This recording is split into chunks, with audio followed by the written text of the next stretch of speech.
बहुत ही scary experiences हुए थे। एंड ये जो मेरी फ्रेंड है ये मेरे साथ स्कूल से है और हम 6th स्टैंडर्ड से बेस्ट फ्रेंड्स हैं। और हमने सोचा कि चलो अब ऑस्ट्रेलिया चलते हैं, साथ में चलते हैं, मज़े करेंगे। और जब हम वहाँ पे गए, पढ़ने के लिए गए थे, घूमने के लिए? नहीं पढ़ने के लिए गए थे, पढ़ने के लिए गए थे, वहीं पे पढ़ते पढ़ते मज़े करेंगे। हाँ। और जब हम वहाँ पे पहुँचे तो उसके साथ ना बहुत ही ज़्यादा वियर्ड चीज़ होने क्या लगी। एक थोड़ा वो बताओ कि कहाँ पे एग्जैक्टली ऑस्ट्रेलिया का कौन सा एरिया था, कहाँ ऑस्ट्रेलिया पे में थे? मेलबर्न गए थे हम, 2016 में गए थे एंड ईयर एंड में गए थे। तो ईयर एंड इज़ बेसिकली नवंबर दिसंबर वाला, तो तब तो वो वाला तो टाइम वहाँ पे होता है। ऑस्ट्रेलिया में समर्स होती है? हाँ, ऑस्ट्रेलिया में समर्स होती है तब, और वहाँ पे क्रिसमस होता है, तो उनका क्रिसमस भी गर्म वाला क्रिसमस होता है, नो स्नो। तो हम वहाँ पे गए हैं जब, तो सबके मतलब सब अपने घर चले जाते हैं ना, क्योंकि हॉलीडे टाइम है, तो खाली खाली था सब कुछ। हम हॉस्टल में रुके हैं, वो भी खाली है, और सब कुछ यूजुअली खाली है और बड़ी शांति। और अब मेट्रोपॉलिटन सिटी से जा रहे हो, दिल्ली से जा रहे हो, और वहाँ पे यहाँ पे इतना शोर है, वहाँ पे जाके एकदम शांति, 4-5 बजे सब कुछ सब एकदम तो शांत वहाँ हो सब जाता है। कुछ शट हो जाता था? हाँ, 6-7 ओ क्लॉक ना बहुत जल्दी शट हो जाता है। यहाँ तो शुरू ही सब लेट होता है एंड वाइब ही यही है। तो वहाँ पे सब बहुत जल्दी शट हो जाता था, जिसकी वजह से ना बहुत अकेला अकेला सा फील होने लग जाता था। तो अडेप्ट करना बहुत ज़्यादा डिफ़िकल्ट था, लेकिन आई थिंक उसको हैंडल नहीं हो पाया वो। और वो प्रे भी बहुत करती थी, लेकिन उसको हैंडल नहीं हो पाया वो। और उसके बाद हम एक दिन सो रहे थे एंड उसको आप बहुत लोग ही ज़्यादा, हॉस्टल में थे या अपार्टमेंट ले रखा था आपने? हम लोगों ने अपार्टमेंट ले रखा था। और वो हम सो ही रहे थे, अलग रूम था, लेकिन हम सो अलग अलग रूम में सो रहे थे। और वो एकदम से आई मेरे पास बोल के कि मेरे को बहुत ही ज़्यादा गंदा सपना आया है। तो उसको ये सपना आया था कि एक डेड बॉडी है एंड सब लोग ऐसे वाइट कपड़े मौन करते हैं, वाइट कपड़े पहनते हैं, तो वो वाइट कपड़े पहने हैं, सब उसके आसपास बैठ के रो रहे हैं। और बहुत ही जैसे मूवीज़ में नहीं दिखाते, स्कैरी सा सीन होता है, सब रो रहे हैं, आगे पीछे हिल रहे हैं, बहुत ही ज़्यादा डरावना था। और मेलबर्न इज़ 5.5 आवर्स आगे। तो इंडिया में तब अराउंड 4 ओ क्लॉक हो रहे होंगे जब सपना आया था। तो घर पे कॉल किया उसने कि सब ठीक है घर पे, उसको लगा कुछ घर पे हो गया उसके। उसको कहा कि सब ठीक है घर पे, बोला हाँ सब ठीक है। तो उसके बाद वो सो गई। और जब वो सो गई उसके बाद अराउंड 4-5 आवर्स लेटर उसकी मम्मा का कॉल आता है कि बेटा क्या हो गया था सुबह एकदम से। तो बोला कुछ नहीं, मुझे बस डरावना सा सपना आया था, किसी की डेड बॉडी वगैरह दिख रही थी और ऐसा लग रहा था कि कुछ हो गया है घर में, और बहुत ही ज़्यादा स्कैरी लग रहा था। तो मेरे को लगा कि आपको लोगों को कुछ हो गया है। एंड उसकी मम्मी ने बोला नहीं हमें तो कुछ नहीं हुआ है, लेकिन हमारे घर के जो नीचे रहती हैं शी हैज़ पास्ड अवे। ओह अच्छा। या एंड हम दोनों की हालत बहुत ज़्यादा बुरी हो गई कि हाउ इज़ इट पॉसिबल कि ये दिख रहा है, क्योंकि ऐसे आज से पहले उसके साथ नहीं हुआ था ये। तो वो बहुत ज़्यादा डरावना हो गया था इंसिडेंट। और ऐसा भी नहीं कि वो उन आंटी से बहुत ज़्यादा क्लोज थी जिनकी डेथ हो गई या कुछ हुआ, वो बस दिखा है समहाउ। एंड उस दिन के बाद से उसको बहुत ज़्यादा विजन्स दिखने लग गए थे, इतने ज़्यादा विजन्स दिखने लगे कि क्लोज लोगों के साथ अगर कुछ हो रहा है, उसके साथ अगर कुछ होने वाला है तो उसको पता चल तो ये जाता है। वैसे अब जब से अपार्टमेंट में शिफ्ट हुए तुम, कितने दिनों से होने लग गया था, मतलब कितने डेज हो गए थे रहते हुए कि vision strong? Probably 2 months, but उस I don't think उस अपार्टमेंट से कनेक्शन था। It was just that she had turned 18। तो ऐसा मैंने स्पिरिचुअली बहुत ज़्यादा पढ़ा है कि जब कुछ आपकी सर्टेन एज आ जाती है, आपको कोई गिफ्ट्स मिलने होते हैं जो आप पास्ट लाइफ से कैरी कर रहे होते हो, वो आपको आ जाते हैं somehow, they just God does his magic या जो भी होता है।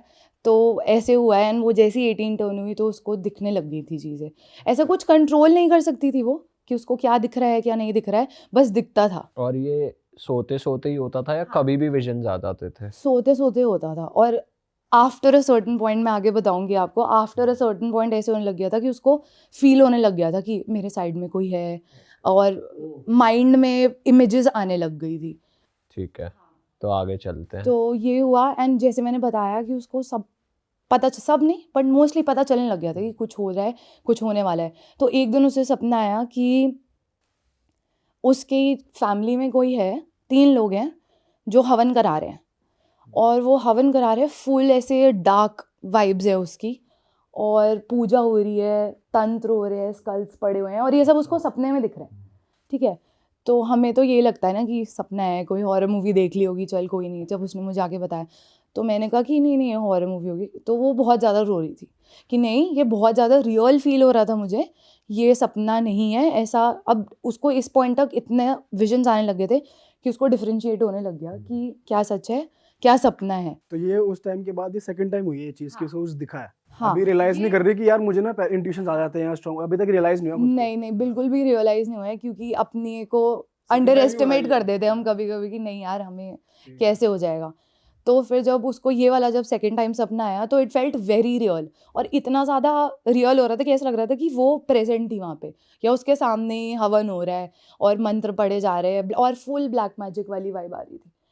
तो जब ब्लैक मैजिक वाली, उसने अपने घर पे कॉल किया उठ के, उन्होंने बोला कि मम्मा ऐसे ऐसे हो रहा है, मैं क्या करूँ? तो उन्होंने बोला कि कुछ नहीं, आप पूजा करो ठीक हो जाएगा।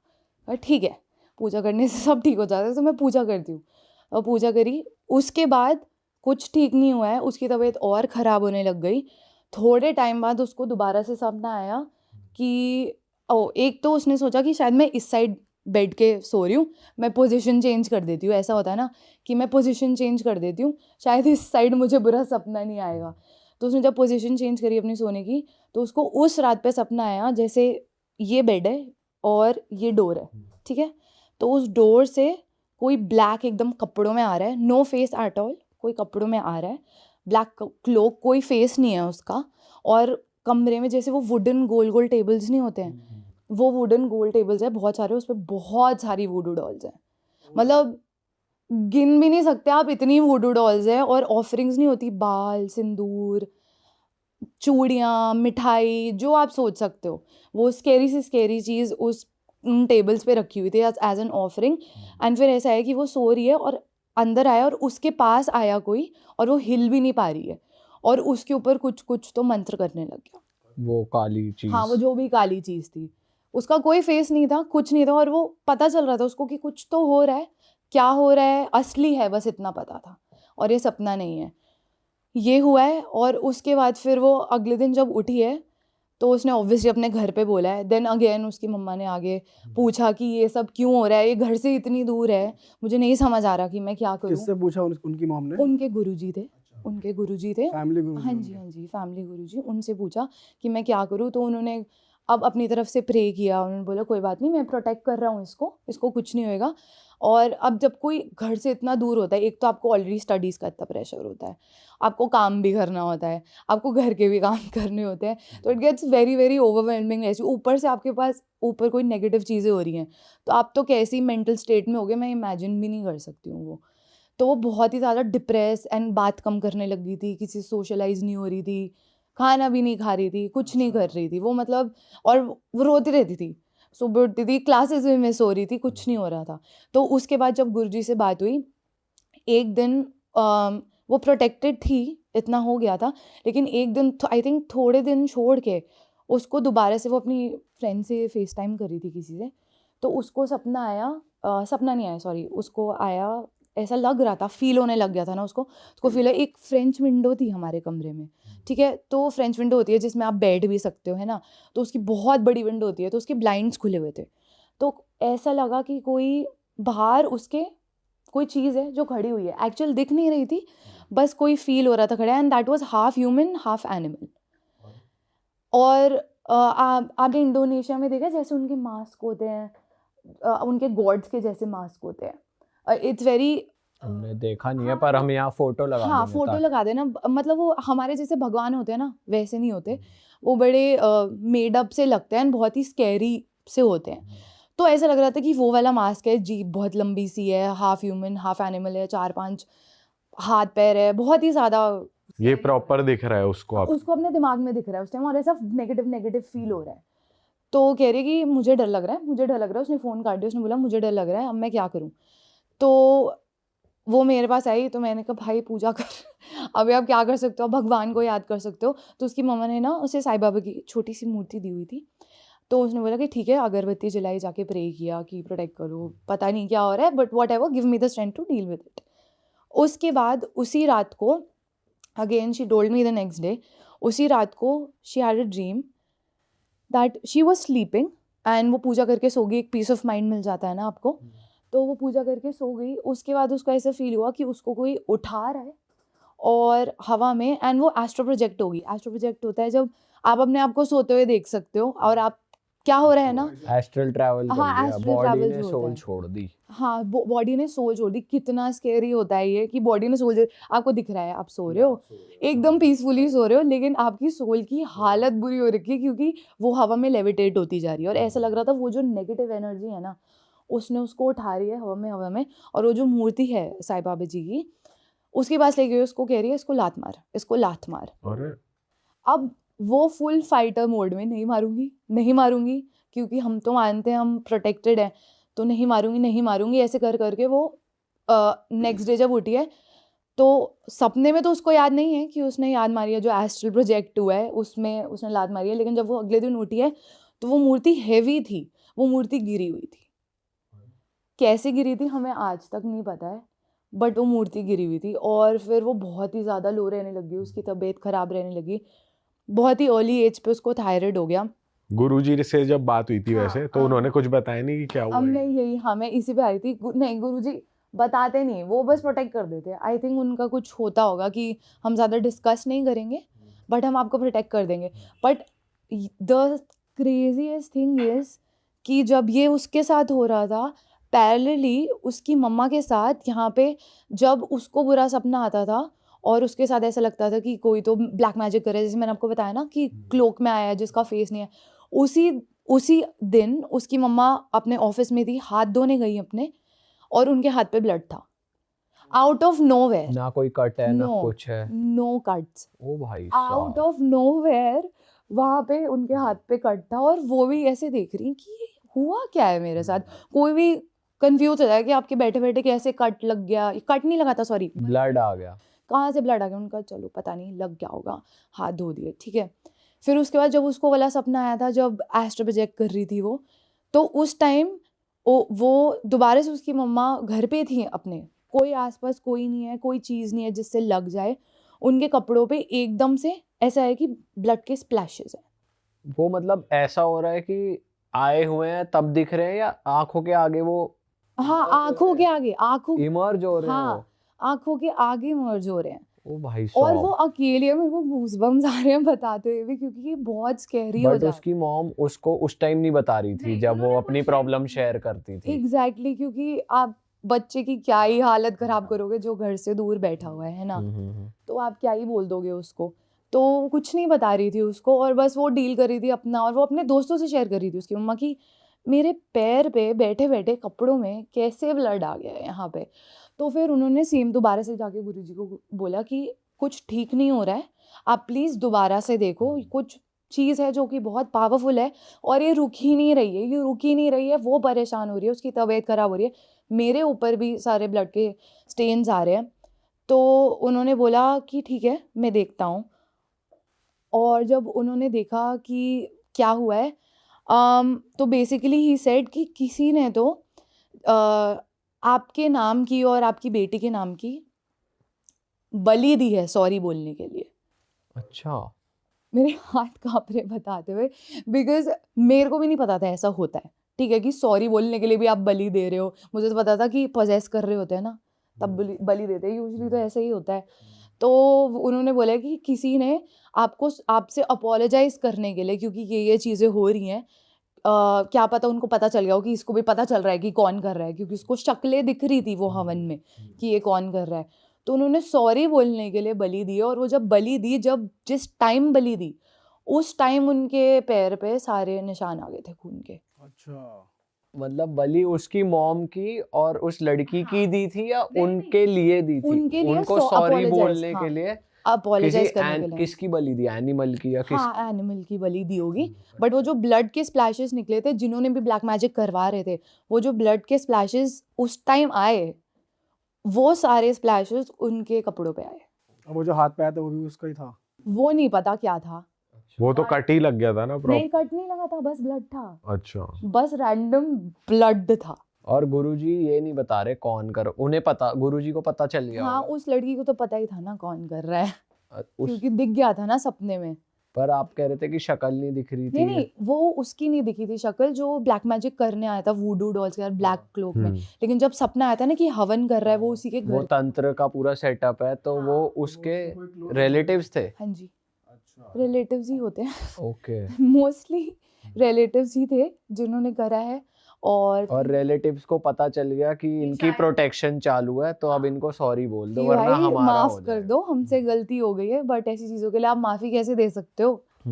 जल्दी सुधर गए, ये तो अलग ही बात है वैसे। कोई नहीं सुधरे, उसके बाद भी चीजें होती रही ठीक है। है, कंटिन्यू करते हैं। मतलब लोग तो ऐसे करते हैं, बट वो जो बलि दी उसके बाद उनकी मम्मा के साथ, उनके साथ भी ऐसी इंट्यूशंस होती रहती थी। और आई थिंक वही चीज़ इसको कैरी फॉरवर्ड होगी थी आगे, बिकॉज जनरेशन्स में चीज़ें चलती है तो वो आगे भी चली जाती है। तो ये उसके साथ हुई थी। तो फिर वो बहुत ही ज़्यादा बीमार हो गई, मतलब मैंने जैसे बताया कि उसको थायराइड हो गया और वो बीमार रहने लगी, सोशलाइज नहीं, खाना नहीं खा रही थी, वेट लॉस बहुत ज़्यादा होने लग गया था आउट ऑफ नोवेयर। कितने किलो की हो गई थी? क्लोज टू 40, क्लोज टू 40 हो गया था, एंड दैट्स अनहेल्दी। ठीक है, पतला होना है बट इतना भी नहीं कि आप बीमारियां लग जाएं आपको, तो वो अनहेल्दी लेवल पे हो गई थी। तो हमने बोला कि ठीक है, अभी यहाँ पे रहना ठीक नहीं है क्योंकि क्लासेस मिस हो रही थी, पढ़ाई नहीं हो रही, कुछ भी नहीं हो रहा है, we should go back. And फिर उसके बाद हम इंडिया वापस आ गए, हम दोनों ही। और हम जब इंडिया वापस आ गए उसके बाद तो इंट्यूशन बहुत ही ज़्यादा स्ट्रांग हो गई उसकी। मतलब ऐसा होता था कि उसके लव्ड वंस जो थे, उससे पहले मैं ये बताना चाहूँगी क्योंकि इतनी सारी चीज़ें हो रही थी उसके साथ, तो she was like okay I need to do something कि मैं प्रोटेक्टेड रहूँ। उसे खुद रियलाइज होने लगा। हाँ, बिकॉज उसकी फैमिली ना ऑलरेडी स्पिरिचुअल थी कि वो प्रे करते थे, मेडिटेट करते थे, तो बचपन से ही आपने पूजा पाठ देखा होता तो आपको पता होता है यार आपको इसी राह पे जाना है, पता होता है आपको ईविल एंड गुड का। तो वो उसने बोला कि ठीक है, मेरे कुछ कोर्सेज करे उसने, फिर मेडिटेशन के, आपके पॉडकास्ट पे भी लोग आए हैं जो एंजल हीलिंग के बारे में बात करते हैं और रेकी के बारे में बात करते हैं, तो इस सब के कोर्सेज करे उसने, चक्रा हीलिंग, कि अपने आप को प्रोटेक्टेड रखे और अपने लव्ड वंस को, बिकॉज आप में स्टार्टिंग में इतनी पावर होती है कि आप लोगों को तो क्या हील करोगे, खुद को ही आप प्रोटेक्टेड रखो। तो जब ये वाले कोर्सेज करे वो खुद, उसकी ऑरा बहुत स्ट्रांग हो गई है उसके बाद से उसको जो बैड ड्रीम्स होते थे, ऐसा होता था कि कभी कभी लगता था कि उसके बेड के साइड में कोई खड़ा हुआ है और उसको लिटरली लेके जाना चाह रहा है अपने साथ। वही सेम वो दिखता था जो उसे कुछ दिखा भी था। होता था तो इंडिया आने के बाद तो बंद हो गया था ये, या इंडिया? नहीं, ये होता था बट वो प्रोटेक्टेड थी, अब बस ये डिफरेंस था। तो उस लेवल पे नहीं होता था कि उसका स्कोल ही कोई निकाल के जा रहा है, एस्ट्रो प्रोजेक्ट हो रहा है, ये सब नहीं होता था। लेकिन ये होता था कि हाँ, बेड के साइड में कोई है, आवाज सुनाई दे रही है सोते तो सोते। फील हो रहा है मतलब ये सब चीजें, बट हाँ वो उसका कुछ कर नहीं पा रहे हैं। हाँ, क्लैरवॉयंस जैसे आपकी बढ़ जाती है ना, तो आपको सुनाई दे रहा होता है, तो वो बढ़ गया था, उसको फील हो रहा था, लेकिन वो कुछ कर नहीं पा रहे थे। वो प्रोटेक्टेड थी क्योंकि उसने इतनी सारी चीजें अब सीख रही थी। तो अब उसको इंट्यूशंस आने लग गई उसके घर वालों के लिए। जैसे उसके बहुत ही क्लोज फ्रेंड था एक, एंड उनके जो बाबा थे, ठीक है, तो उसको एक दिन सपना आया, ठीक है, और ये सब सपनों में ही होता था, जगते जगते नहीं होता। उसको एक दिन सपना आया कि उस टाइम जून चल रहा था, तो उसको सपना आया कि वो व्हील चेयर पे है, उन्होंने ग्रे स्वेटर पहना हुआ है, वाइट कुर्ता पहना हुआ है और ब्राउन शॉल डाली हुई है, और वो व्हील चेयर पे और वो घर आ रहे हैं, ठीक है। उस टाइम ही वॉज फाइन, तो वो उनसे भी बहुत ज़्यादा क्लोज थी, इसीलिए उसको ये सपना आया। तो उसने कॉल करके बोला कि मुझे ऐसे ऐसे सपना आया है, please take care of him, because sweater पहने है तो क्लियरली सर्दी का टाइम होगा, बट ये विजन आया जून में, तो इतने मंथ्स पहले आ गया था। अब ये विजन है कि इतना स्टॉप हो गया कि कुछ तो गड़बड़ होने वाली है, अब देख लो आप, ठीक है। आगे नहीं पता चल रहा था। तो और व्हाट हैपेंड वाज कि दिसंबर में ही उनको he got really sick and he got admitted to the hospital and now he is no more sadly, but जब वो घर आए थे हॉस्पिटल से, बीच में वो घर भी आए थे, तो उन्होंने सेम कपड़े पहने हुए थे जो सपने में देखा था। अच्छा। एकदम सेम। तो उसको बेसिकली वही विजन आया था कि वो हॉस्पिटल से वापस आए और वो व्हील चेयर पे थे। अरे बाप रे। तो ऐसे ऐसे विजन्स दिखने लग गए उसको। और विजन दिखे हैं जिसमें उसके बहुत ही क्लोज में उसके मौसा जी थे जिनको कैंसर था, और जिनको कैंसर था तो वो कोविड का टाइम था इस टाइम, तो वो मिलने नहीं जा पा रही थी। तो उसने एकदम से अपनी मम्मा को बोला कि अब बस मेरे को लेके जाओ। एक दिन वो जिद करने लगी कि मुझे लेके जाओ लेके जाओ लेके जाओ। तो ठीक है, लेके जाते हैं, को पासेस वगैरह बनाए, उसकी मम्मा डॉक्टर है तो उन्होंने पासेस वगैरह बनाया, किसी तरह घर से निकालो। अरे फर्स्ट वेव थी कोविड की, तो आपको पता ही है कितना स्कैरी सीन हो रखा था। और फिर उसको लेके गई, उसने 3 दिन बताए हैं उधर, ठीक है, कि मौसी जी वो काफ़ी क्लोज थे, फादर फिगर की तरह। 3 डेज़ बाद she came back home and ऐसा हो रहा था कि नोएडा में है तो हम हॉस्पिटल लेके जाते हैं उनको, वो वाले हॉस्पिटल, क्योंकि जिस हॉस्पिटल में प्रेजेंटली उनकी केयर हो रही है वो अच्छी नहीं हो रही है। तो वो वापस आ गई 3 दिन स्पेंड करके, और उसके बाद सुबह के 4 बजे जिस दिन वो वापस आई, उस दिन उसकी मम्मा ने सुबह उठाया दैट ही इज़ नो मोर। मतलब ऐसा हो रहा था कि कट टू कट हो रहा था, उसको पता चल रहा था कि कुछ तो गड़बड़ हो रही है। 3 दिन बचे, 3 दिन स्पेंड किए and he is no more now. तो और उसके बाद उसके घर पे गए, उनके घर पे गए, सॉरी, मौसी जी के घर पे गए वो, और उनको भी कोविड हो गया, मतलब जो मेरी दोस्त थी उसको भी कोविड हो गया, तो वो क्वारंटीन हो गया। एंड वहाँ पे सबको क्वारंटीन में, आप बाहर भी नहीं निकल सके, तब तो 14-15 डेज़ का क्वारंटीन होता था। तो हम जैसी वहाँ पे थे, हम लोग रिचुअल्स कर रहे थे जैसे ही, तो उसको उसी रात को सपना आया कि जो उसके मौसा जी है, he is fighting basically with the god. Like you have to believe me for my word now, कि वर्ड उसने यही बताया कि उसको सपना आया that he is fighting with Yamraj बोलो, गॉड बोलो, एक गोल्डन सा गेट दिखा है उसको। ही इज़ फाइटिंग कि जो मेरा भाई है, उनके जो एक छोटे भाई थे, he was very very sick, मतलब वो अपने आप को खड़ा भी नहीं रख पाते थे, वो बहुत सिक थे। तो मेरा जो भाई है, मुझे मेरे साथ चाहिए, मेरे साथ चाहिए, एंड ही वॉज फाइटिंग कि मेरा भाई मुझे साथ चाहिए, he is not fit to stay on earth any more. मतलब स्ट्रेट अप उसको यही सुनाई दे रहा था, और ऐसे होता रहा। एंड फिर उसके बाद उसको विजन आया 22 जून दिखा उसको, ठीक है दिखा। और उसके बाद एंड 22 जून को उनके जो छोटे भाई थे, ही पास्ड हुए, ही जस्ट पास्ड हुए। एंड ही, तो ये उनको जो दिखा कोविड था। उसको, ये जो विजन दिखे हैं कि वो ऊपर लड़ रहे हैं, मतलब गॉड से लड़ रहे हैं, तो ये उसने कन्वे किया फैमिली में, किसी और को बताया? हाँ, उसने बताया, क्योंकि एक तो ना आप किसी को ना बताओ ना, सोचेंगे कि क्या बोल रही है, पागल है। और अपना कोविड के टाइम पे जब ऑलरेडी आपके घर में एक डेथ हो रखी है, आप नहीं बोल सकते हो ये बात, आपको ना मुंह से निकालने में बड़ा अजीब लगेगा। तो अब ये बता रहे हो आप, तो बस उसने अपनी बहन को बता दिया। बिलीव कर रहे थे, क्योंकि ये चीज़ें ऑलरेडी उसके साथ इंसिडेंट्स होते थे ना, तो उनको पता था कि इसको पहले कुछ तो दिख रहा है, कुछ तो चीज़ है। हाँ, इसको पता चलता रहता है एंड दिखता है। तो उन्होंने बिलीव किया, उसने सिर्फ अपनी बहन को बताया था उस टाइम, बिकॉज वो ऑब्वियसली उनसे बहुत ज़्यादा क्लोज थी।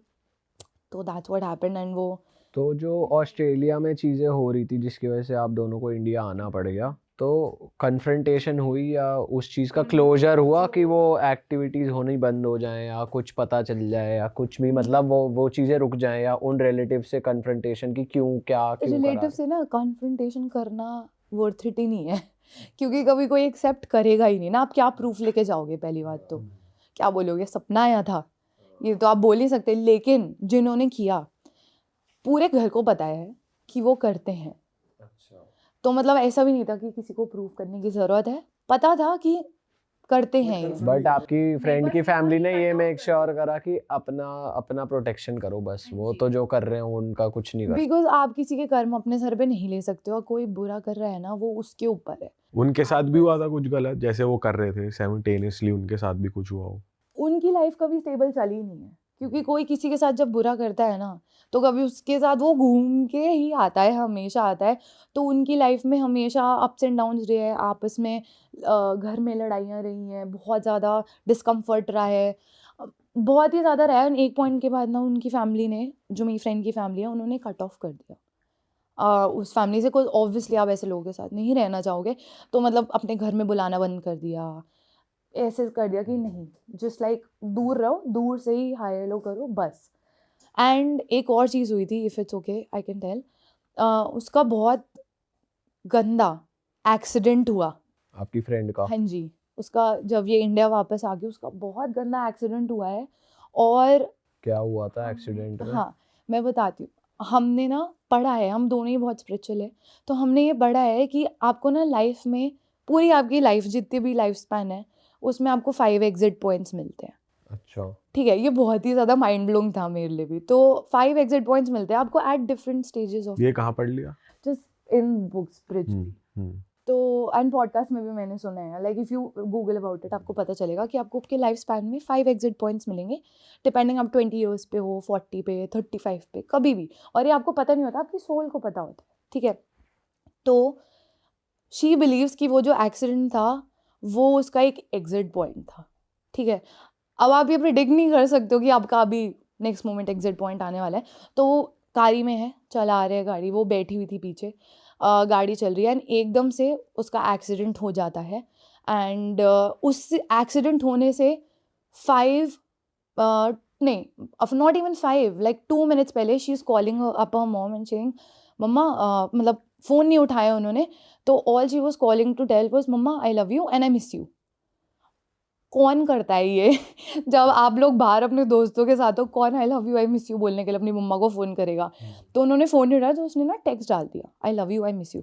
और जैसे ही वो टेक्स्ट गया ना, उसके 5 सेकेंड्स या 10 सेकेंड्स के अंदर एक्सीडेंट हो गया। और I am still in shock कि ये हुआ। एंड वो इतना गंदा एक्सीडेंट हुआ कि वो कार ख़त्म है, ठीक है, उसके खुद के हाथ पे फ्रैक्चर है, उसके मुंह पे पूरे शीशे टूट के निशान, मुंह छिल चुका है।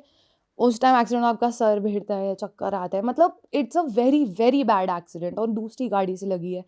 तो मतलब वो बच्ची कैसे नहीं पता, आई थिंक कुछ और लोग सब बचे, सब बच गए? गाड़ी में थे, हाँ बच गए, सब बच गए, बट कैसे बचे नहीं पता, कोर्स गाड़ी ख़त्म थी, गाड़ी ख़त्म थी।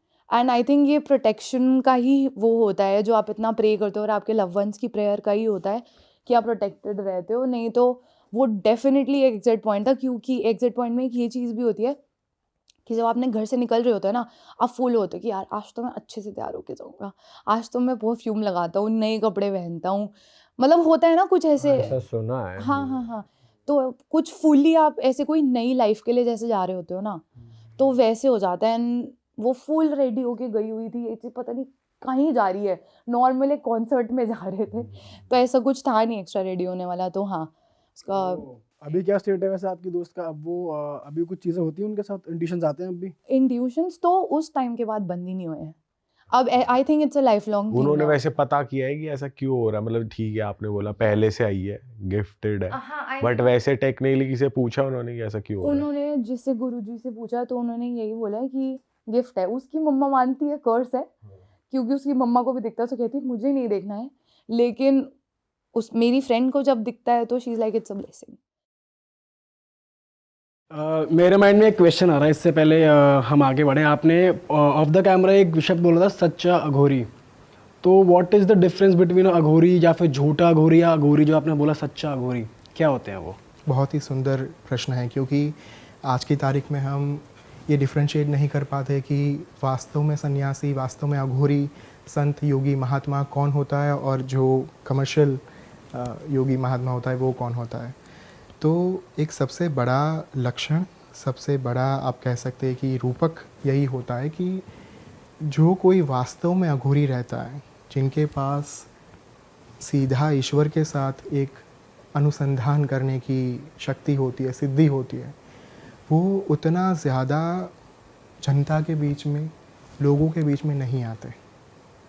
उनका जो एक स्थान रहता है वो बहुत ही ज़्यादा गुप्त जगहों पे रहता है।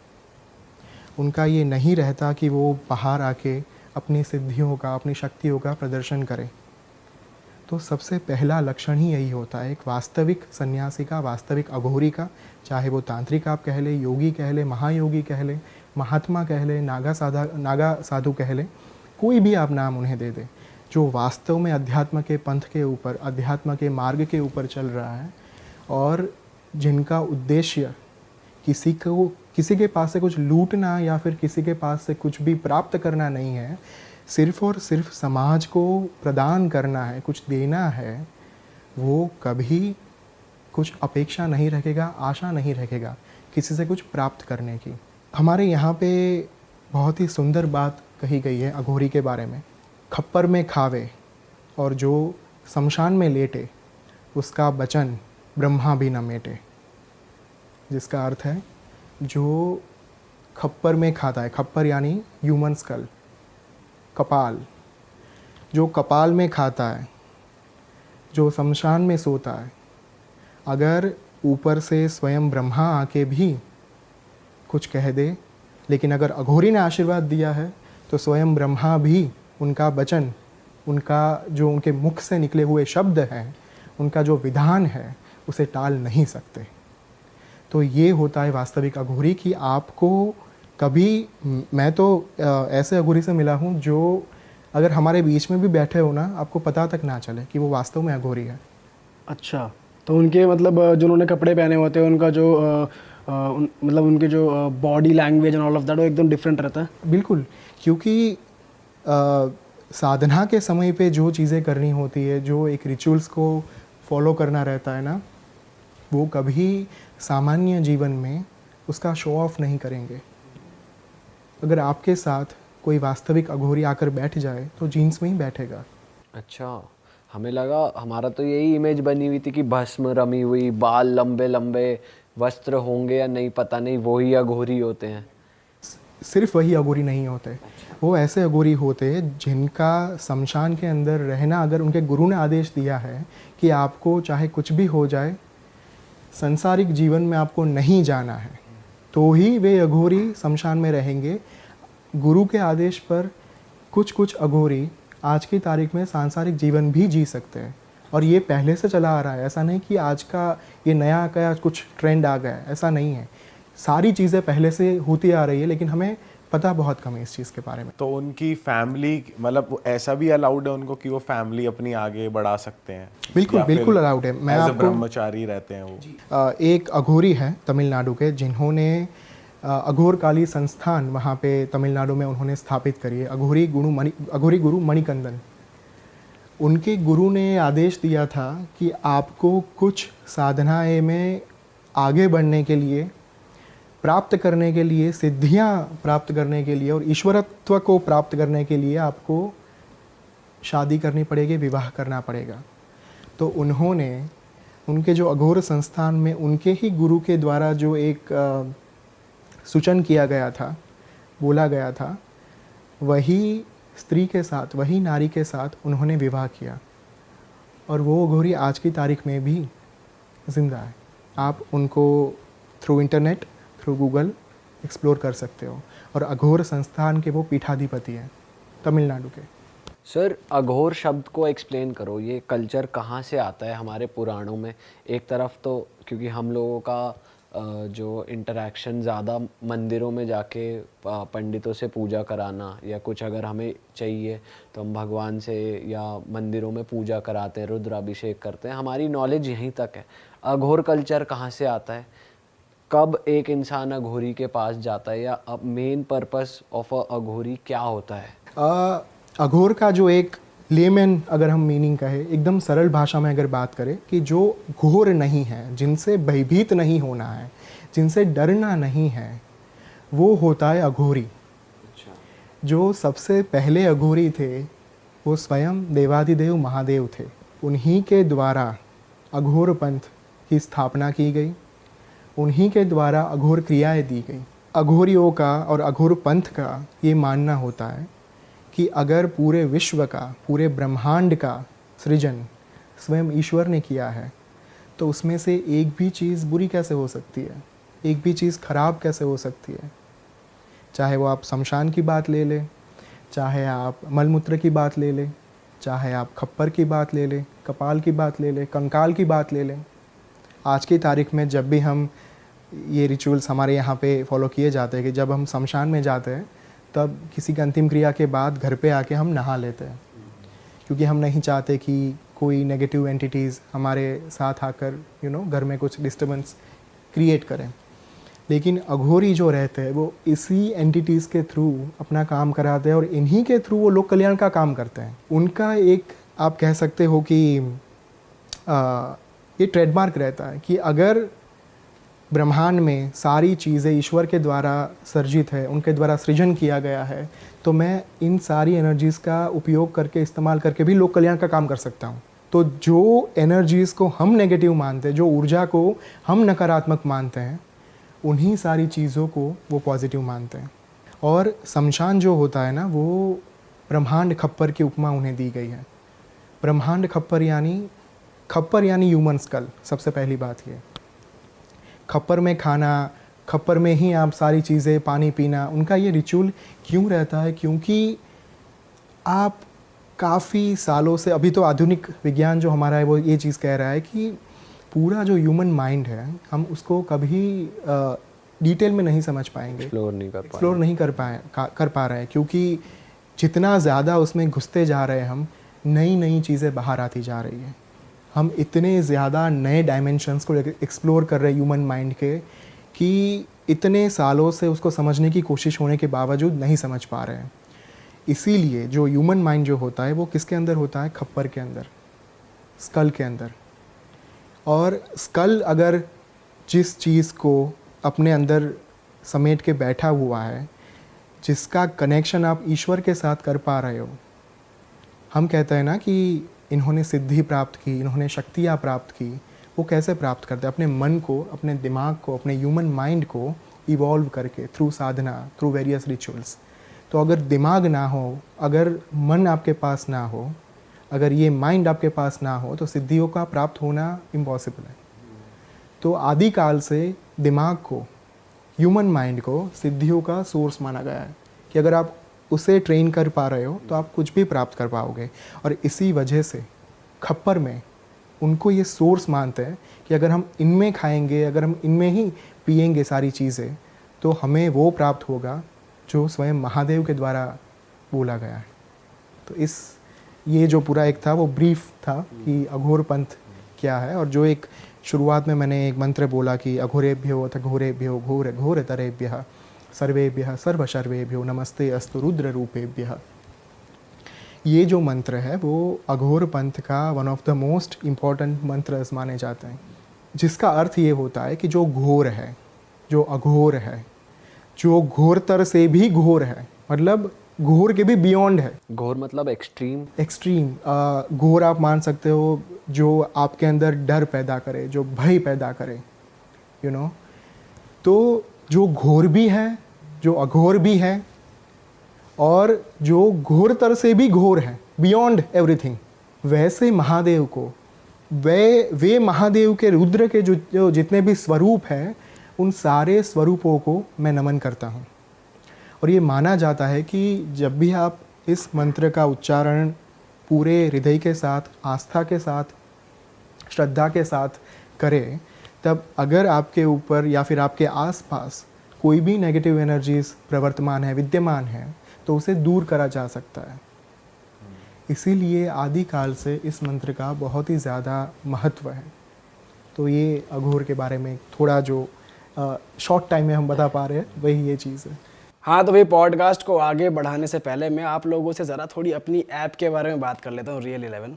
यहाँ पे आपको बहुत इजी क्वेश्चंस के आंसर देने हैं और आप जीत सकते हो लाखों में दबादब पैसा। अब जैसे आपको पता है कि भाई इंग्लैंड और आयरलैंड का पहला ओडीआई मैच होने वाला है, तो यहाँ बहुत आसान सवाल का जवाब दो कि भाई जैसे कि मैच आयरलैंड जीतेगी या फिर इंग्लैंड, और यहाँ पे अपने हिसाब से स्लॉट और अमाउंट सेलेक्ट करो और बनाओ दबादब पैसा। डिस्क्रिप्शन में लिंक है भाई, जरूर डाउनलोड कर लेना। हर एक व्यूअर से कह रहा हूँ दबादब पैसा बनाओ यहाँ जाके, ठीक है। चलो अब बातों को आगे बढ़ाते हैं।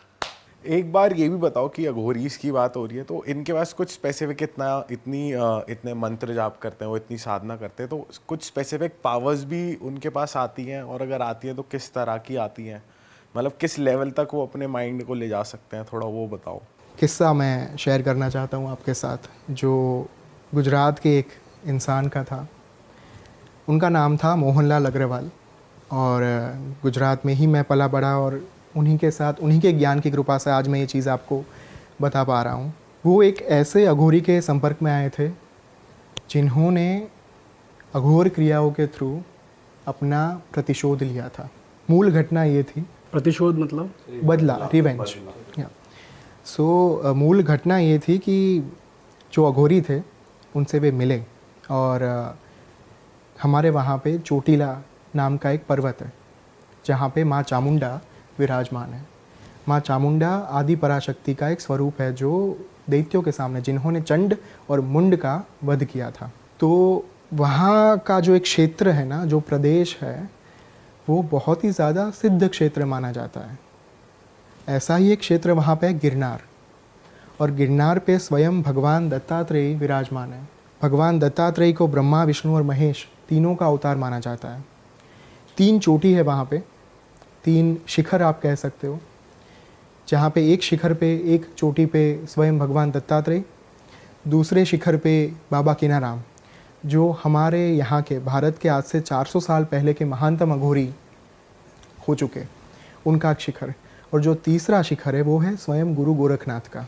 तो चोटीला, गिरनार, ये सारा जो एक क्षेत्र है ना, वो एकदम आसपास में है और जंगलों से घिरा हुआ है। इतने बड़े बड़े पहाड़ है वहाँ पे कि आपको अगर चढ़ना हो, आपको अगर उसे पूरा एक्सप्लोर करना हो, आज की तारीख में भी कोई नहीं कर पा रहा। इतना ज़्यादा गाढ़, इतना ज़्यादा गूढ़ वो माना जाता है पूरा। उसी क्षेत्र में ये अघोरी थे और उनका मिलना हुआ मोहनलाल अग्रवाल से, जिनके ज्ञान की मैं आज पूरी बात कर रहा हूँ, जिनका ये किस्सा मैं बता रहा हूँ आज की तारीख में। और उनका नाम था बाबा प्रयाग भारती। वो पहले अघोर क्रिया करते थे, बाद में वो नागा साधु बने। तो मोहनलाल अग्रवाल जब प्रयाग भारती को मिले, बापू प्रयाग भारती को, तब उन्होंने ये अपना पूरा पूर्वाश्रम बताया। आपको जानकर ये आश्चर्य होगा कि ये जो प्रयाग भारती बापू थे, नागा संत, वो अपने पूर्वाश्रम में यानी कि दीक्षा लेने से पहले एक एडवोकेट थे, वकील थे। वो अपना एक केस लड़ रहे थे, बहुत ही ज़्यादा हाई प्रोफाइल केस था उत्तर प्रदेश का। ही वॉज फ्रॉम प्रयागराज, जो उस समय पे, यानी मैं बात कर रहा हूँ आज से 7 डिकेड पहले की। उस समय पे इलाहाबाद उसका नाम था, राइट। इलाहाबाद से वो थे और वहीं पे अपनी प्रैक्टिस कर रहे थे लॉ की। वो जिस पार्टी के खिलाफ केस लड़ रहे थे, वो बहुत ही ज़्यादा इन्फ्लुएंशियल पार्टी थी, और इनके खिलाफ ये अपने, जिनका नाम था वेद प्रकाश शर्मा, जो बाद में प्रयाग भारती बने, लेकिन पूर्वाश्रम का नाम, दीक्षा के पहले का नाम था उनका वेद प्रकाश शर्मा। जब ये केस वो अपना जीत रहे थे, उस वक्त पे उनकी जो नेगेटिव पार्टी थी, सामने वाली पार्टी थी, उनको लगा कि अगर अभी कुछ नहीं किया गया ना, तो हम लोग ये केस हार जाएंगे। तो वेद प्रकाश को मेंटली डिस्टर्ब करने के लिए, उनको हानि पहुंचाने के लिए, सामने वाली पार्टी ने वेद प्रकाश जी की वाइफ का बलात्कार किया, उनका रेप किया, 4 लोगों ने मिलकर, और बहुत ही ज़्यादा इन्फ्लुएंशियल लोग थे। उनकी पत्नी का जिस तरीके से, जिस हैवानियत के साथ रेप किया गया ना, वो मैं यहाँ पे बता तक नहीं सकता। इस घटना के थोड़े ही दिनों में उनकी पत्नी ने सुसाइड कर लिया, और 2 बच्चे थे उनके। वेद प्रकाश जी को लगा कि शायद मैं लीगली जीत पाऊँगा। उन्होंने कोर्ट में जाकर सारी चीज़ें लड़ने की कोशिश की, लेकिन कुछ सिचुएशंस की वजह से, और जैसे आज की तारीख में भी कुछ इन्फ्लुएंसर लोग पैसे के माध्यम से, ऐसी चीज़ों के माध्यम से जीत जाता है केस, वैसे ही उस समय के इलाहाबाद में ये लोग जीत गए। वेद प्रकाश के अंदर प्रतिशोध की अग्नि, रिवेंज का जो भाव था, बदले का भाव था, वो इतना प्रबल था, इतना ज़्यादा इंटेंस था कि उन्हें कुछ भी करके बदला चाहिए था। उन्होंने ये तरीका अपनाया कि मैं तंत्र विद्या का उस माध्यम के ज़रिए मैं बदला लूँगा। उनके एक पहचानने वाले थे, कामाक्षी, मतलब कामाख्या मंदिर जो है आसाम गुवाहाटी में, वहाँ पे उनके एक पहचानने वाले रहते थे जो तंत्र क्रिया करते थे। वे उनके पास गए, वेद प्रकाश शर्मा, और कहा कि मुझे तंत्र सिखाओ, मुझे उग्र विद्याएं सीखनी है जिनके माध्यम से मैं प्रतिशोध ले पाऊँ। उन्होंने कहा कि मेरे गुरु हैं, आप उनके पास जाइए, नीलांचल पर्वत में, यानी कि कामाख्या के आसपास एक क्षेत्र में उनके गुरु रहते थे। तो वेद प्रकाश जी उनके पास गए और पूछा कि क्या आप मुझे सिखाएंगे तंत्र विद्याएं? मुझे ऐसी विद्या आप सिखाओ जिनके माध्यम से मैं प्रतिशोध ले पाऊँ, और वो जो इंसान है, वो जो 4 लोग हैं, वो सिर्फ इस जीवन में ही नहीं, वो जब प्रेत योनि में जाए, जब उनका देह त्याग हो जाए, उसके बाद भी उनको पीड़ा हो। मुझे इतना ज़्यादा इंटेंस बदला चाहिए। तो उन्होंने पूछा कि आप श्योर हो कि आपको ये करना है, क्योंकि आप जिस मार्ग के ऊपर जा रहे हो वहाँ से कोई कमबैक नहीं है, फिर आप वापस नहीं आ पाओगे। एक बार अगर आपने चलना शुरू कर दिया तो बात ख़त्म। उन्होंने कहा कि चाहे कुछ भी हो जाए, मुझे चलना है, आप मुझे सिखाओ। एक दिन डिसाइड हुआ, एक दिन तय हुआ जहाँ पे जो उनके गुरु थे वे उनको दीक्षा देने वाले थे, मंत्र दीक्षा। उनका नाम था उदयनाथ जी, गुरु का नाम। और शमशान में जब वो गए तब वो जो शमशान था ना वो इतना ज़्यादा, वहाँ पे कोई चिता नहीं जलती थी, तो शमशान की जो एक पहचान होती है ना वो काफ़ी समय से लुप्त हो चुकी थी वहाँ पे। तो उसे वापस से शमशान के तौर पर स्थापित करना ज़रूरी था। तो उदयनाथ जी ने प्रयाग भारती के साथ मिलकर, मतलब गुरु और शिष्य ने मिलकर, बहुत ही कामाख्या के जो सिद्ध शमशान है वहाँ से राख, शमशान की राख, मिट्टी और जली हुई हड्डियाँ ये लाकर जो नया स्मशान था, जो नई जगह पे वो जो विधि करने वाले थे जहाँ पे, वहाँ पे उन्होंने शमशान को स्थापित किया। नए सिरे से इन्वोक करा गया शमशान को। सारी शमशान की जो ऊर्जाएं रहती है, जो एनर्जीज रहती हैं, उनको इन्वोक किया गया। विधि शुरू हुई। विधि शुरू होने से पहले उदयनाथ जी ने इनको कहा, वेद प्रकाश जी को, कि आप दिगंबर हो जाइए। दिगंबर यानी नग्न, अपने कपड़े उतार दीजिए। गुरु ने भी अपने कपड़े उतार दिए, दिगंबर होके वो दोनों शमशान में गए। और उदयनाथ जी ने आकर्षण क्रिया, आकर्षण विद्या की मदद से गांव में से एक भैंसे को बुला लिया, महिष को, जो एक राक्षस था हमारे यहाँ पे, महिषासुर। वो जो महिष होता है उसको बोला जाता है भैंसा हमारे यहाँ पे। तो आकर्षण क्रिया ये होती है कि जब आपके पास ये विद्या होती है, आकर्षण विद्या, आकर्षण क्रिया, तब आप कोई भी पशु या फिर पंछी, प्राणी, आप उनको अपनी विद्या की मदद से बुला सकते हो। जब आप जहाँ पे भी बैठे हो, आपने अगर किसी का स्मरण कर दिया कि मुझे भैंसा यहाँ पे चाहिए, मुझे गाय यहाँ पे चाहिए, मुझे ये पंछी यहाँ पे चाहिए, मुझे ये पशु यहाँ पे चाहिए, मुझे शेर यहाँ पे चाहिए, तो वो भी आपकी बात मानकर वहाँ पे आ सकता है। अपने आप आ जाते हैं। अपने आप आ जाते हैं। इंसान पे भी वर्क करता है ये? बिल्कुल करता है। बहुत सारी चीज़ें, वही तो अभिचार क्रिया के बारे में जब हम ये शुरू होने से पहले बात कर रहे थे, वशीकरण से लेकर बहुत सारी चीज़ें करी जाती है, षटकर्म जिन्हें कहा जाता है, तो वो इंसान के ऊपर लागू किया जाता है। ये आकर्षण क्रिया पशुओं के ऊपर और एनिमल्स के ऊपर करी जाती है।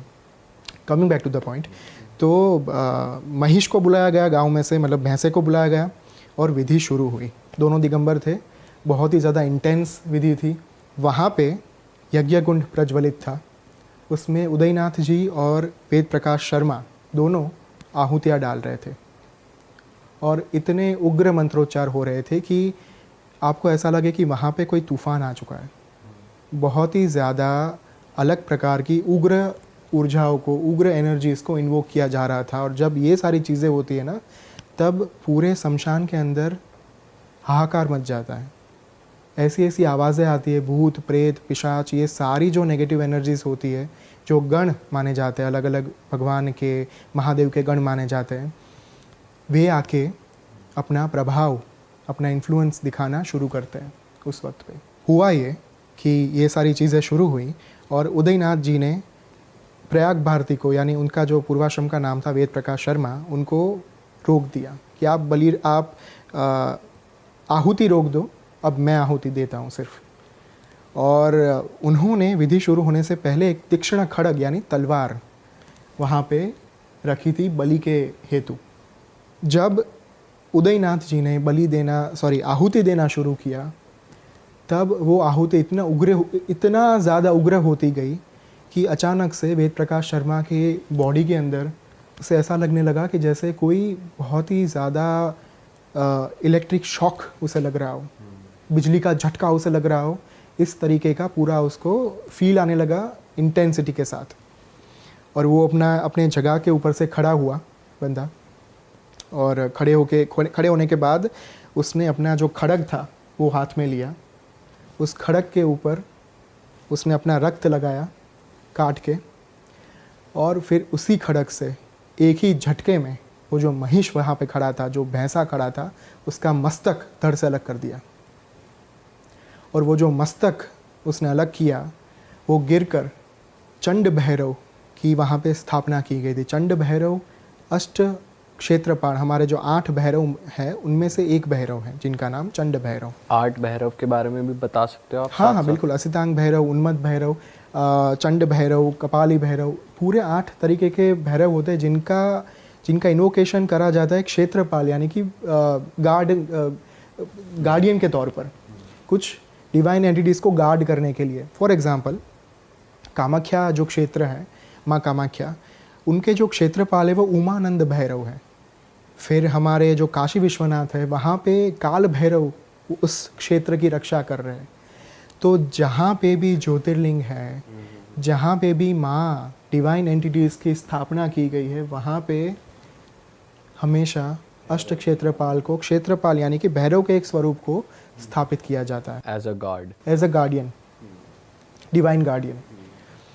तो ये चीज़ें हुई और जो मस्तक काटा था वो काट के गिरा पूरा चंड भैरव के आसन के पास, जो उन्होंने पूरा विधि के समय पे चंड भैरव को आह्वान देने के लिए, उनको इन्वोक करने के लिए वहाँ पे स्थापित किया था। मस्तक वहाँ पे गिरा और सारी चीज़ें हो गई। उसके बाद वो जो उदयनाथ जी थे, गुरु उनके, उन्होंने खड़े होकर अपने शिष्य को, वेद प्रकाश शर्मा को, उस मस्तक के ऊपर बैठाया। उन्होंने अपना हाथ रखा उनके मस्तक के ऊपर और मंत्र की दीक्षा दी। जो चंड भैरव का जो मंत्र रहता है, मैं यहाँ पे नहीं बोलूँगा क्योंकि गुप्त माना जाता है वो चीज़, तो उनकी दीक्षा दी गई मंत्र की। और ये कहा गया कि आपको अगले 3 महीने तक चंड भैरव की साधना करनी है, तीव्र तंत्र साधना, उग्र तंत्र साधना। और तब से उनका नाम हुआ बालकनाथ। प्रयाग भारती बाद में पड़ा। जो उदयनाथ ने तो जो दीक्षा दी, वो दीक्षा देने के बाद उनका जो नाम दिया गया वो था बालकनाथ जी। और ये नाम का भी बहुत ही एक डीप मीनिंग रहता है। कोई भी गुरु अपने शिष्य को ऐसे ही नाम नहीं दे देता। उनके जो ग्रह नक्षत्र रहते हैं, उनके जो जन्म के नक्षत्र रहते हैं, उनकी जो कुंडली होती है, उनका एक अकड़म चक्र रहता है जिसके ऊपर से पूरा नाम और कौन सी साधना आपके लिए फलीभूत होंगी, कौन सी सिद्धियां आपको प्राप्त हो सकती है, कौन से मंत्र का जाप करने से, ये चीज़ों का ज्ञान आपको एक पूरा गुरु उसका एक इवोल्यूशन करता है। और वो जब वो आप कह सकते हैं कि वो जांच ख़त्म हो जाए, उसके बाद गुरु तय करता है कि इसको कौन सा नाम दिया जाए। तो उदयनाथ जी ने उनको नाम दिया बालकनाथ। अब वेद प्रकाश शर्मा बन चुके हैं बालकनाथ। ठीक है, उनको बोला गया कि चंड भैरव की साधना शुरू करो। पूरी विधि विधान के साथ पूरा बताया गया। थोड़े ही दिनों में उन्होंने चंड भैरव की साधना शुरू की। वो साधना के दौरान 10 दिन तक सभी चीज़ें सही चली, एकदम ठीक चली। 10 दिन तक कोई प्रॉब्लम नहीं आ रही थी, कुछ नहीं था। अचानक से 11वां दिन के बाद उनका स्पाइन दुखना शुरू हो चुका था। वो बैठ नहीं पा रहे थे, कुछ नहीं कर पा रहे थे, लेकिन फिर भी उन्होंने अपनी साधना रोकी नहीं। जैसे जैसे दिन आगे बढ़ते गए वैसे वैसे साधना उग्र होती जा रही थी, तीव्र होती जा रही थी। और एक समय ऐसा आया जब शमशान के अंदर बहुत सारे भूत प्रेत पिशाच, उनका हाहाकार बढ़ने लगा। जब वो रात में साधना करते थे उस वक्त पे उनको आवाज़ें सुनाई देती थी, बिजलियाँ कड़कने लगती थी। और उन्होंने ये बात जब अपने गुरु को बताई, उदयनाथ जी को, तब उन्होंने कहा कि अब वक्त आ चुका है चंड भैरव के प्रागट्य का। आप कल तैयार रहना, चंड भैरव को आप नैवेद्य देना होगा आपको। नैवेद्य देने के बाद क्या क्या करना है ये मैं आपको बता रहा हूँ, अभी ध्यान से सुनिएगा। अगर इसमें कोई भी चूक हुई, कोई भी गलती हुई तो प्राण का खतरा हो सकता है, जान का खतरा हो सकता है। जो दिन आया, रात, जो पूरी साधना वास्तव में जब चंड भैरव प्रकट होने वाले थे, जिस दिन पे अचानक से बालकनाथ जी समाधि में चले गए। वो इतने ज़्यादा डीप चले गए अपने आप के अंदर साधना करते करते कि उनको आसपास के वातावरण का कुछ बोध ही नहीं रहा, ज्ञान ही नहीं रहा। वो अपने अस्तित्व से अनभिज्ञ बन गए, अनजान बन गए। सुबह उनको होश आया। मैं यहाँ पे ये नहीं बोल रहा हूँ कि वो सो गए थे, सोए नहीं थे, समाधि में चले गए थे। सुबह वो जब समाधि में से बाहर आए तब उनको बहुत पछतावा हुआ कि मेरे पास सिर्फ एक मौका था मेरा बदला लेने का और मैं वो भी चूक गया। बिलक बिलक कर रोने लगे। उदयनाथ जी, उनके गुरु, शमशान में आए और देख लिया उन्होंने, पता चल गया कि ये पूरी विधि जो थी वो निष्फल साबित हुई है। उन्होंने कहा, उदयनाथ जी ने कहा कि कोई बात नहीं, मैं समझ सकता हूँ कि ये चीज़ें होती है आपके साथ। अगर आप चाहते हो तो आपके बदले मैं उनसे प्रतिशोध ले लेता हूँ, मैं ही उनको ख़त्म कर डालता हूँ। और ये चीज़ बालकनाथ के स्वमान के ऊपर असर कर गई, उनके ईगो को लग गई। उन्होंने कहा कि अब चाहे कुछ भी हो जाए गुरुजी, अब करूँगा तो मैं अपना बदला स्वयं लूँगा। आज रात या तो मेरी जान जाएगी या मैं चंड भैरव को सिद्ध करूँगा। गुरु ने बोला तथास्तु। फिर से रात आई और चीज़ें शुरू हुई, साधना शुरू हुई। गुरु ने क्रियाएं बोली थी कि जब बाबा प्रकट हो उस समय पे क्या क्या चीज़ें करनी है, कैसे करनी है, उनको नैवेद्य भोग कैसे धराना है, पूरा ये चीज़ें हुई। अब बीच रात मतलब मध्य रात्रि तक सारी चीज़ें चली और अचानक से जो भैंसे का मस्तक था जिसके ऊपर ये सारी क्रियाएं करी जा रही थी, उसमें से धुआं निकलने लगा। चंड भैरव के प्रागट्य का समय आ चुका था और धीरे धीरे धीरे जैसे मंत्र जाप आगे बढ़ते गए, थोड़ी ही क्षणों में भैरव प्रकट हो गए। चंड भैरव उग्र स्वरूप, एक हाथ में खड़ग, दूसरे हाथ में कपाल खप्पर, और कोई सामान्य इंसान, कोई व्यक्ति उन्हें देखे तो देखते ही मर जाए। इतना तीव्र, उग्र और विकराल भयावह स्वरूप था उनका। क्योंकि 3 प्रकार की साधनाएं होती है, सात्विक, राजसिक और तामसिक।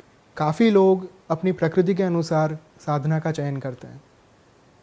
तंत्र में जैसे दक्षिणाचार तंत्र, वामाचार तंत्र होते हैं, वैसे ही साधनाएं भी अलग अलग प्रकार की करी जाती हैं। तो उसमें से आपकी जो प्रकृति, आपके गुरु को पता लगती है कि ये प्रकृति के इंसान को इस प्रकार की साधना कर सकते हैं। काफ़ी लोग जब मैं ये बातें करता हूँ तब बुरा मान जाते हैं कि आप भगवान को ऐसे क्यों पोर्ट्रे कर रहे हो, भगवान तो वात्सल्यपूर्ण होते हैं, ममतापूर्ण होते हैं, वो कभी अपने बच्चे को डराते नहीं हैं, वो माता पिता के स्थान पर होते हैं।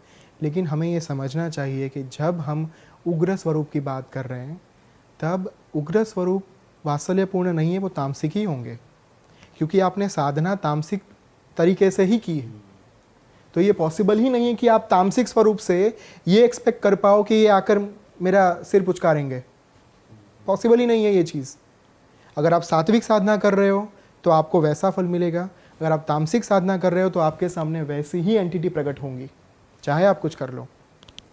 चंड भैरव का प्रागट्य हुआ और उन्होंने अपने एक हाथ में अपना हाथ काट कर उसमें लविंग रख दिया।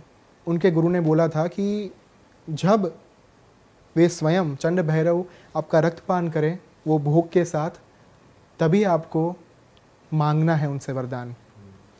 तो भगवान ने भोग ग्रहण किया, उनके रक्त से भीगा हुआ जो सिनेमन था वो उन्होंने ग्रहण कर लिया, खा लिया, रक्तपान कर लिया।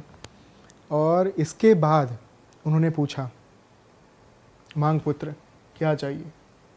मैं प्रसन्न हुआ। गुरु ने आदेश दिया था कि जब तक चंड भैरव 3 बार आपसे ना पूछे तब तक वरदान नहीं मांगना है। चंड भैरव ने पूछा, उन्होंने आंसर नहीं दिया बालकनाथ जी ने, वो अपना मंत्र जप करते रहे। 3 बार जब उनको पूछा गया तब जाकर बालकनाथ जी ने कहा कि मैं ये चाहता हूँ कि आगे से जब भी मैं आपका आह्वान करूँ, जब भी मैं आपको बुलाऊँ, तब आप यहाँ पे प्रकट हो जाना मेरे समक्ष। और बाबा ने तथास्तु कहकर उनका वो अंतर्ध्यान हो गए, अदृश्य हो गए।